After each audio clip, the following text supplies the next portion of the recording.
cotidiano ambiente de personas pues adictas que están pidiendo, que están deambulando, y también presentan una parte donde están las fuerzas del gobierno pues incautando grandes cantidades de droga, pero se queda en eso.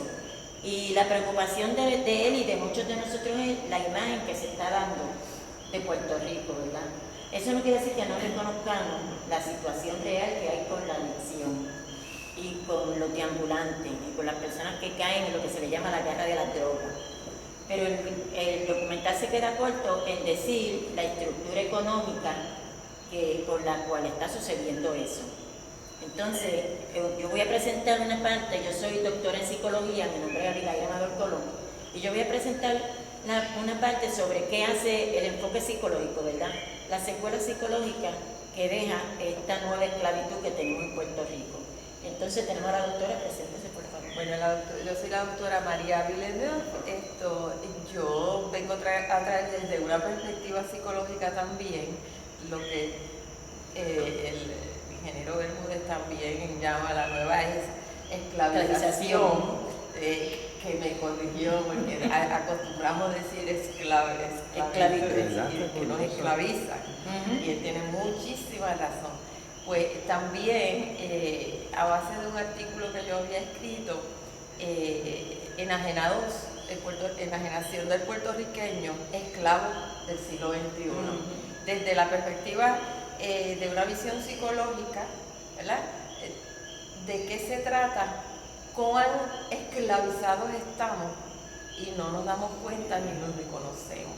Y entonces, a partir de esa raíz, es que desde mi perspectiva es que se genera una serie de males sociales en lo que converge, pues mira, lo que vemos, los deambulantes, la drogadicción, todas esas situaciones, la violencia, y pues básicamente lo que tengo un pedacito y un poquito de reflexión, que tenemos que ir despertando una conciencia para mirarnos a nosotros de adentro hacia afuera, precisamente, y reconozcamos esa esclavización que nos impone el sistema en que nos encontramos. Así que por allí es que voy. Yo escribí unas cositas y entre lo que mucho, pero no le voy a leer todo. Pero no, exacto, uno se organiza las ideas, ¿verdad? Escribiendo. Entonces, pues sigue por ahí. Y si hacemos un coloquio, ¿verdad? Preguntas y inquietudes que surjan a la luz de lo que se presenta, pues más rico todavía. En cualquier momento ustedes pueden aportar, hacer preguntas, ¿verdad? Porque para esto estamos, nosotros exponemos nuestra parte y nos enriquecemos con las preguntas y lo que ustedes puedan contribuir también. Gracias, ambas. Sí. Bueno, yo quisiera saber la fecha exacta cuando se abolió la esclavitud en Puerto Rico y cómo lo han hecho, si fue por el gobierno español, o cómo ha sucedido esto, por el Parlamento, ¿quién ha decidido? Bueno, el día de mañana es la conmemoración realmente de la abolición de la esclavitud. Ya cuando nos invaden los norteamericanos... Es marzo 22. Ajá. ¿Qué año? No, ahí tendría que buscarlo en Google. Pues vamos a buscarlo, me gustaría saber. 72. 1872. Eso Bermúdez lo sabe al dedillo. Cuando él venga, Ese es el tema del También tiene que ver, ¿verdad?, con otros países. Como yo vengo de otro país, ahí no había esclavitud, ¿verdad?, de donde yo vengo. Sin embargo, Hungría. Hungría.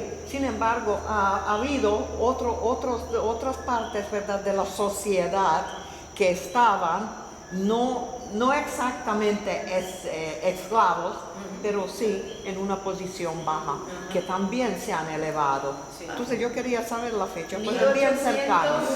Fue 1873 y las últimas dos colonias que le quedaban a España, que era Cuba y Puerto Rico. Sí. Y Brasil también, que sí, Brasil aunque también. no era española por supuesto, pero sí, también se acogió la esclavitud. Bueno, aquí Digo, ¿verdad? eso fue La mucho abolición. más tarde, porque allí en Europa eso pasó en los años entre 30 y 40, ¿verdad? 1830 y 40, cuando hubo esos cambios sociales.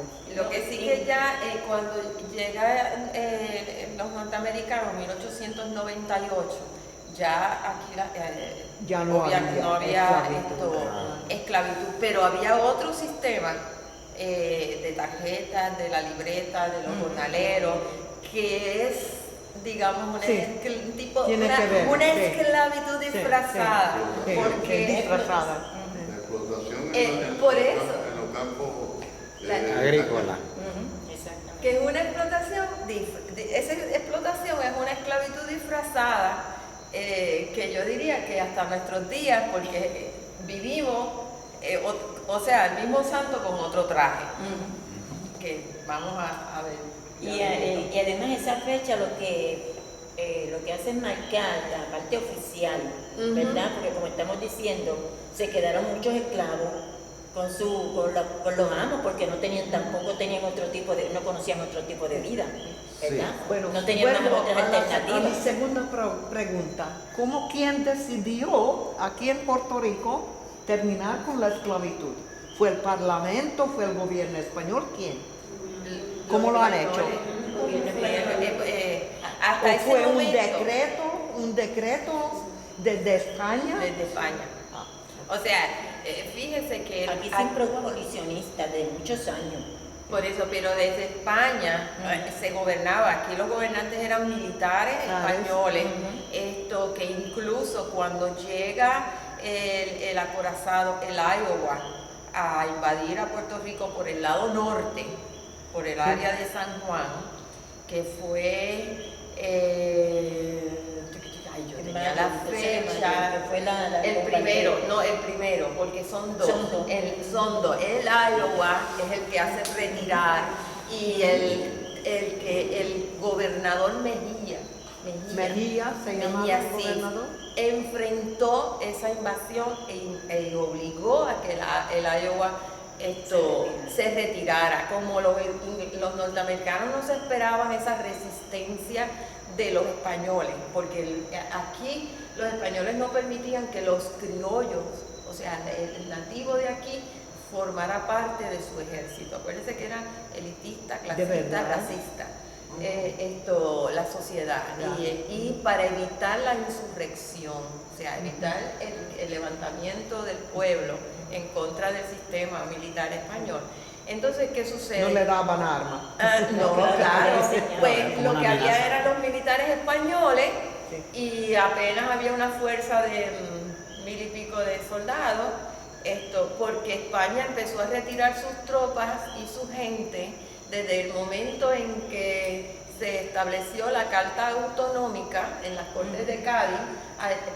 ¿En qué año fue la Carta Autonómica? Para el 1896-97, fue año y medio antes de llegar. Muy cerca cerca de la llegada de la de invasión. Por eso es que es invasión. Porque nosotros teníamos, o sea, tuvimos y había una transición de gobierno de español y pues personas del país, puertorriqueño. criollo, criollo.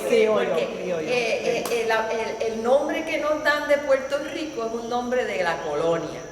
Nosotros, nosotros somos Borique. Es el nombre de la isla de acuerdo a nuestros aborígenes taínos.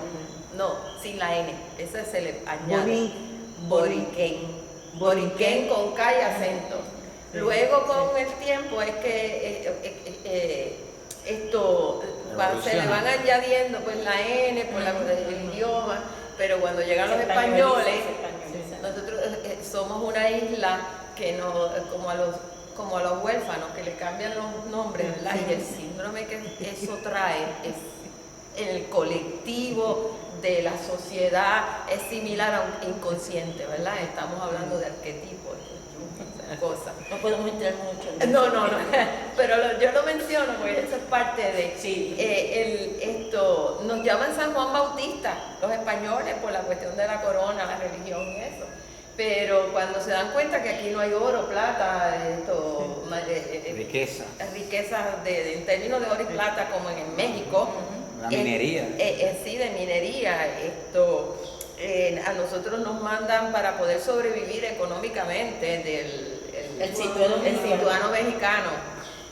Pero dicen que eso es lo que se están cobrando ahora con el aeropuerto. Pues no ha cambiado Ay, mucho sí. porque No, estamos otra sigue- vez en el mismo punto. por eso, o sea, ¿qué pasa? De lo que estamos hablando de la invasión, pues el comandante, porque Simpson vino por acá, el de acá, el nombre, cuando estoy dando los cursos, pues me acuerdo más fresco, lo retiran y los norteamericanos entonces se preparan y estratégicamente vienen por el área sur, por Guánica, con 300, con 3,000, algo así, o sea, el número está en el archivo oficial del Departamento de Cultura, de los libros de Ricardo Alegría y Politoste, y toda esta gente que documentaron, de soldados norteamericanos y una flota de acorazados, creo que con Simpson, con los que exterminaron los Sioux, los Cheyenne, los Sioux, o sea, los aborígenes en Norteamérica, ¿verdad? Y al lado sur, el gobernante español que dirigía aquellos cabildos de Ponce y aquella zona, no tenía suficientes militares y agrupó apenas con lo que tenía y como con una treintena de criollos para defender aquel lado de la isla. El gobernador oficial de toda la isla, que era el que estaba en San Juan, no le daba tiempo, porque acuérdense que en aquella época llegar al otro lado no llegaba, o sea, y no dividió también, porque pensó, pues nos vienen por acá y por allá. Pues cuando llegan hubo una pequeña escaramuza y hubo baja, pero los cañones, la fuerza era mayor, y envían un mensajero de los norteamericanos acá, que se rindieran, si no, pues lo iban a atacar. Y el comandante a cargo, el general de los títulos militares altos, decide entregar el poder. Decide entregar porque la diferencia, o sea, era demasiada grande para exponer a los civiles a una masacre, ¿ves? Sí. Y entonces entrega. Cuando entrega y llegan las noticias al otro lado, Mejía se va, porque Mejía no entregó, Mejía se fue con lo que se quisieron ir con él. Él se resistió a entregar la isla y se fue. Digo, pues abandonó, ¿verdad? Porque tampoco se iba a entregar. Y ahí es que entra Estados Unidos e implementa un gobierno militar con lo que había, según con la estructura que estaba ya funcionando, recursos, o sea, lo que llamamos hoy día recursos humanos, que eran otras divisiones para los impuestos y o sea, la marina, El funcionamiento, todo el funcionamiento de la isla, del mercado, todo, administrativo, Hacienda, y eso. todo. Entonces ellos empiezan a estudiar ese tipo de cosas y hacen pocos cambios en un principio, muy pocos cambios en lo que es por la diferencia de idiomas, porque no entendían, No o sea, hablaban no entendían, español, obvio. pero obviaron e invalidaron la Carta Autonómica y nos estábamos ya estrenando la bandera de Puerto Rico, que se hizo en conjunto con España, con Cuba, mejor dicho, que cuando España le da la autonomía a Cuba, se hacen las banderas donde se invierten los colores, o sea, de Cuba y Puerto Rico. Y estábamos estrenando bandera para 1800, creo que se empezó a hacer en el 94, 95. En lo que estoy tratando de recordar el nombre, si alguien se acuerda, porque yo lo uso mucho, pero es que se me escapa la memoria. El que fue el diputado de aquí que fue a las Cortes de Cádiz, que tiene dos nombres, como Ramón Power. ¿Sabe? Yo me trato de acordar de Ramón para que salga lo demás.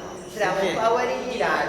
¿Hasta qué punto el apellido es Power? El papá era norteamericano, no sé, porque hay quien dice que es Power, dicen que es Power, tengo una profesora que decía que era pero Power. es que la pronunciación, ¿verdad? La fonética. Sí. Ramón Power y Girard. Vamos a tratar de volver a... Ajá, y entonces así eso lo obviaron y bajaron la bandera de Puerto Rico y subieron la norteamericana hasta que llegó Estado Libre Asociado. vamos a seguir acá con...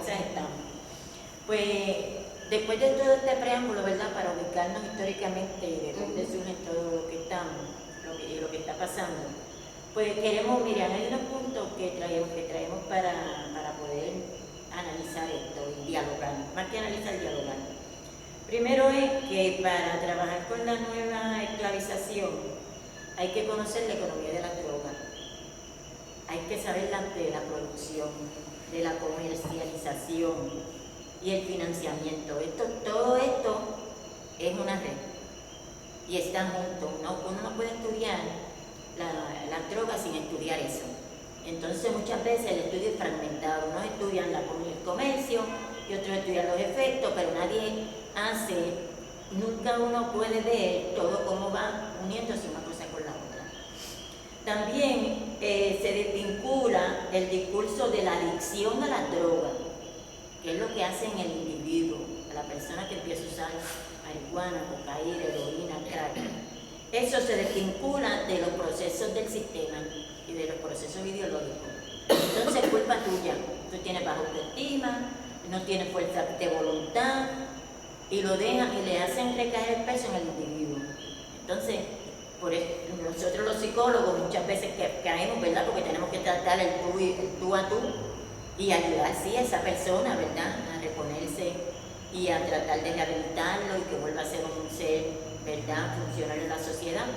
Pero estamos haciendo eso sin ver que yo estoy tratándote a ti, ¿verdad?, por poner un ejemplo, pero ¿qué está pasando alrededor tuyo? Y desde arriba todo lo que va a venir para encima de ti. El contexto es importante. También tenemos que vincular el discurso de esclavización con otros discursos que hay en la sociedad, el racismo, el sexismo, el coloniaje, que es lo que estábamos hablando, ¿verdad?, en este preámbulo histórico que se dio. Así que todas esas otras desigualdades no las podemos dejar porque unas van a llevar a las otras. Al que se esclaviza también puede ser victimizado por el sexismo. Eres hombre, mujer, eres transgénero, bisexual. Así que, y es una de las discusiones que se está dando actualmente, ¿verdad? ¿Qué otras cosas tenemos que tener para poder analizar y dialogar sobre esto? Es conocer las poblaciones vulnerables, que son yo leí en algún sitio los excluidos, la gente que se quedó fuera de lo que se le llama progreso, ¿verdad?, económico, desarrollo económico. Que hay una gente que se quedó en esa ola, pero hubo mucha gente que se fue atrás. Y aún los que se creen que están bien económicamente, también reciben, ¿verdad?, lo que pasa con las drogas. Estos grupos los podemos encontrar, bueno,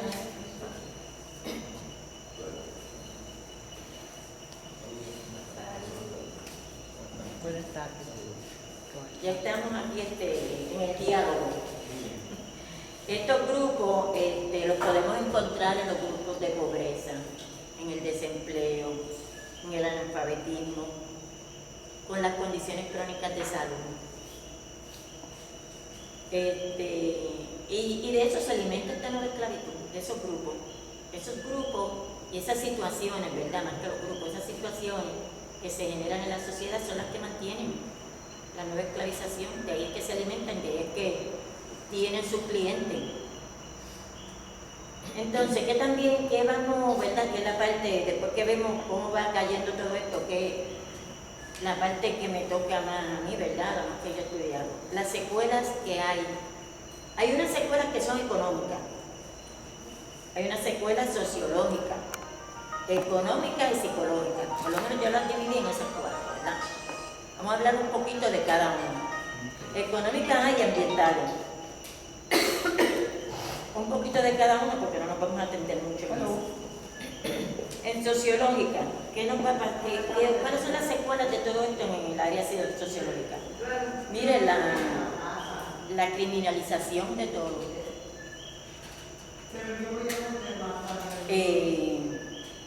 El aumento en medidas represivas.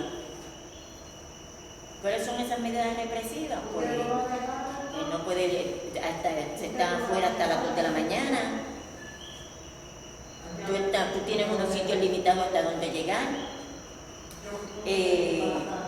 Hay unas presiones de los moralistas, estas secuelas psicológicas, sociológicas.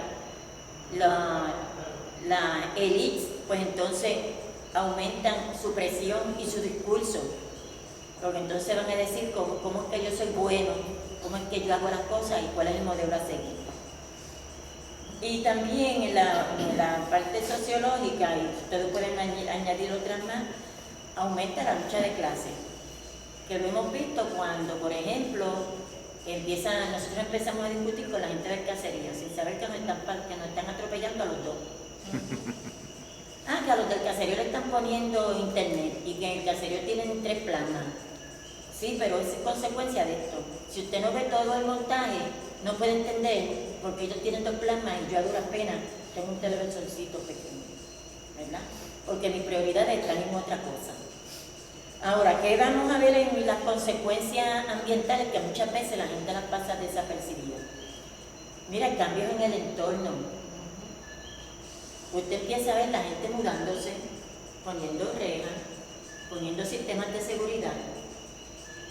Hay cambios, hay sustitución en la vegetación, en las cosechas.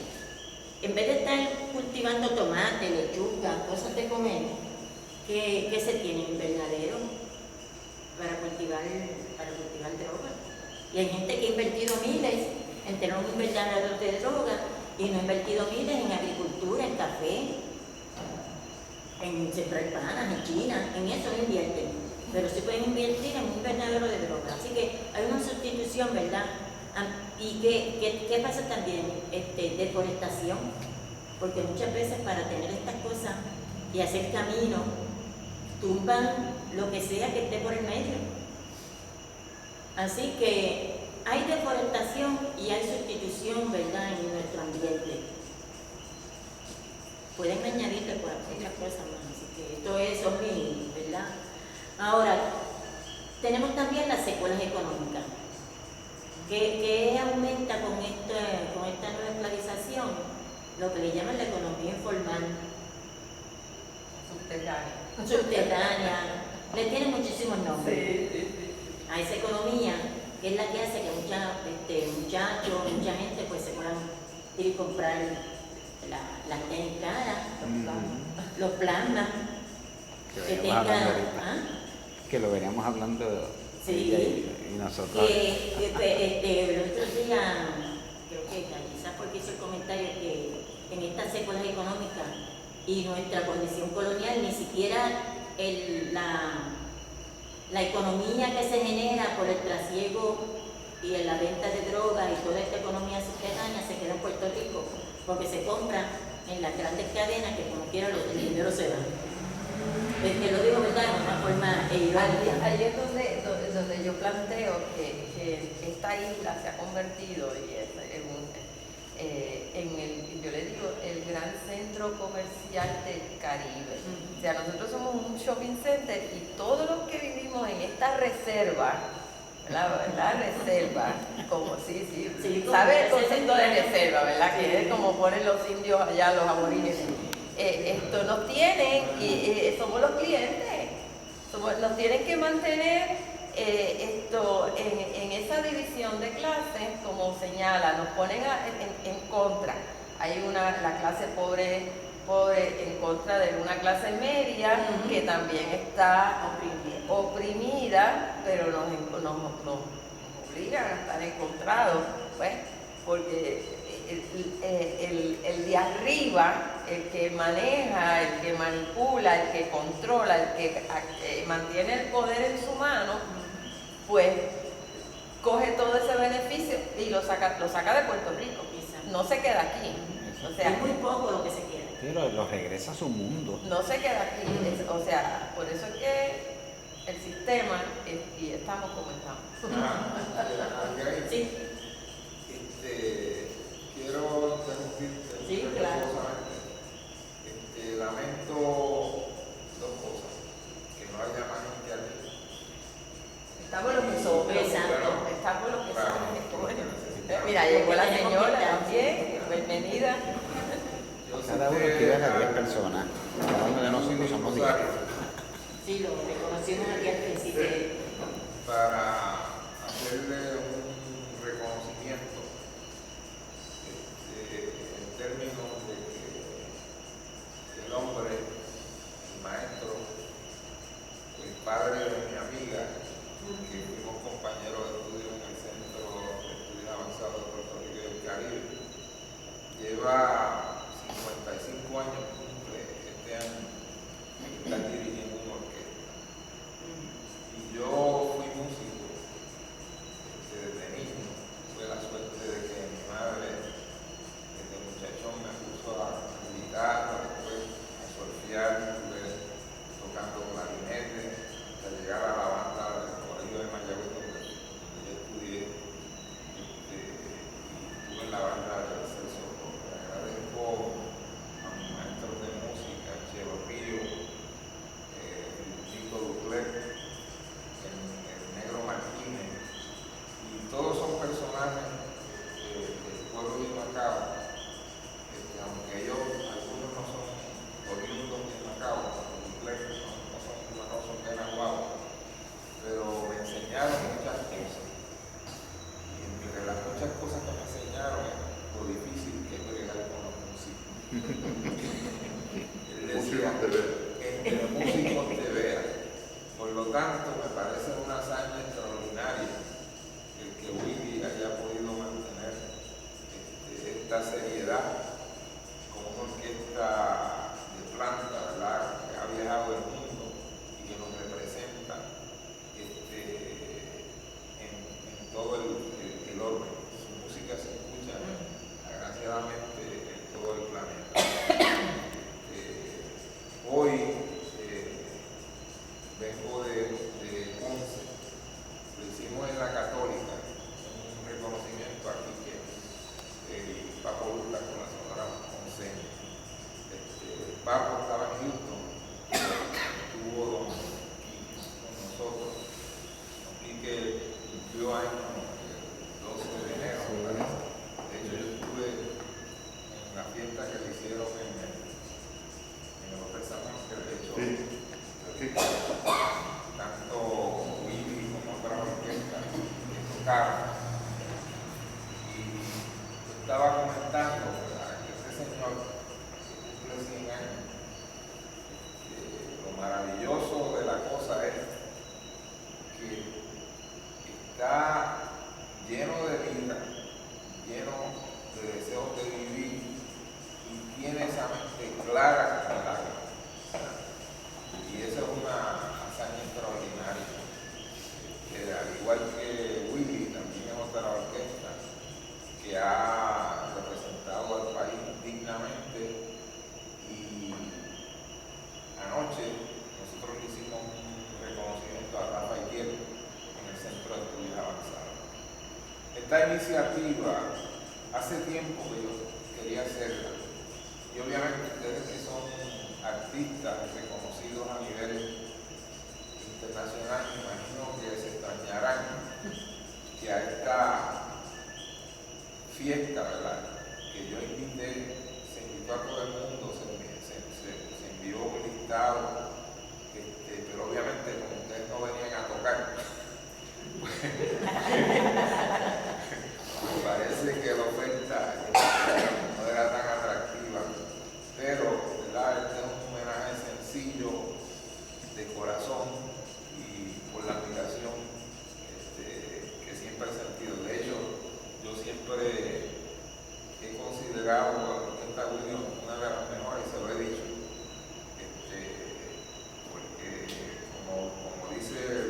apodo con que lo presentan, es un maestro del ritmo. O sea, él tiene esa orquesta siempre afincada y pueden pasar cantantes y otros cantantes y siempre la banda tiene un sonido extraordinario.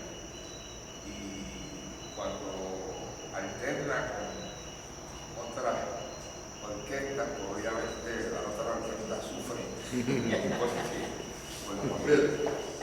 Cuando ese tren arrolla, pues es Ven aprieto. bien interesante. Yo, de hecho, la banda mía por excelencia era la banda de Mario por muchos años. Y después de la banda de Mario Ortiz, la de Willy. Obviamente Rodríguez, Fuentes, Machito, todas esas grandes orquestas. De hecho, anoche, después que dimos la charla allá en el centro, yo decía que a mí me brincaron de grado. Yo de bailar del White Castle en Macao, era un negocio que había frente a la escuela superior. Yo pagaba 10 centavos para entrar, entonces me brincaron de ahí a bailar al Palerio. Y obviamente pues me defendía un poquito. Bueno, pues vamos a lo que viene. Mire, yo le agradezco, ¿verdad?, a todos los que se encuentran en esta noche con nosotros. Yo tengo una idea del Museo de la Mujer y el Hombre Negro de Puerto Rico. Y esta idea hace más de 20 años que yo llevo conmemorando la abolición formal del esclavismo en Puerto Rico. Y esto lo hago y voy a empezar el acto como siempre me gusta comenzar. Y es guardando un minuto de silencio en recordación de nuestros ancestros. Y esto lo hago porque nuestros ancestros son los que nos tienen hoy aquí. Y esta jornada comenzó hace más de 140 millones de años. 140 millones de años. Estos seres que surgen en África comienzan a peregrinar a través del mundo y esos son los que nos tienen hoy aquí, porque esos son los que dan origen a la vida. El continente africano tiene la virtud de que ahí comienza todo y en un momento dado ellos comienzan a mudarse y a expandirse hasta llegar a los 4 puntos cardinales. Pues vamos a hacer que la computadora está haciendo un poquito de ruido. Vamos a bailar un minuto en honor a nuestro.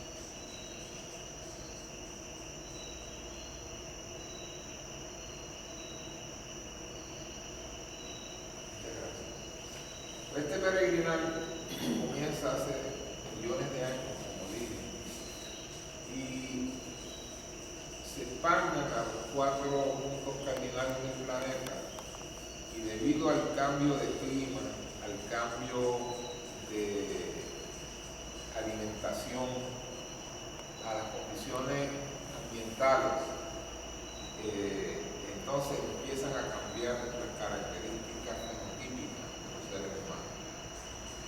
Entonces, hace aproximadamente 300 años, un señor de apellido Linnaeus, un europeo, no recuerdo exactamente de qué país, comenzó a clasificar las especies de la zoología, ¿no?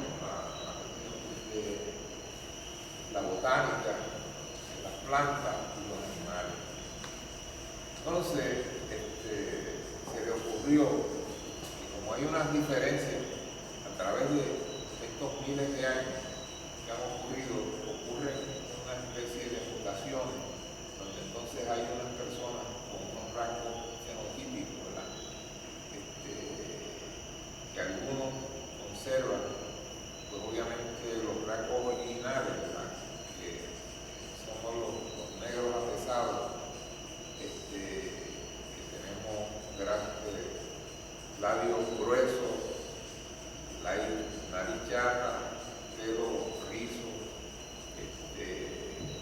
la teja oscura, etc.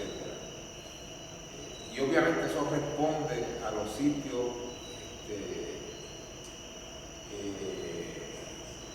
¿verdad? En el paralelo o en el polo donde se encuentre a donde migraron. La alimentación también tiene que ver con eso. El asunto es que entonces este señor equivocadamente clasifica a los seres humanos como 3 razas. La raza caucásica, la raza negroide y la mongoloide, supuestamente. Obviamente eso es un disparate que todavía hoy se enseña en nuestras universidades. Todavía nosotros vemos en el periódico, en las constituciones, en los tribunales, hablando de esos disparates. Entonces eso ha servido, ¿verdad? Debido a la historia,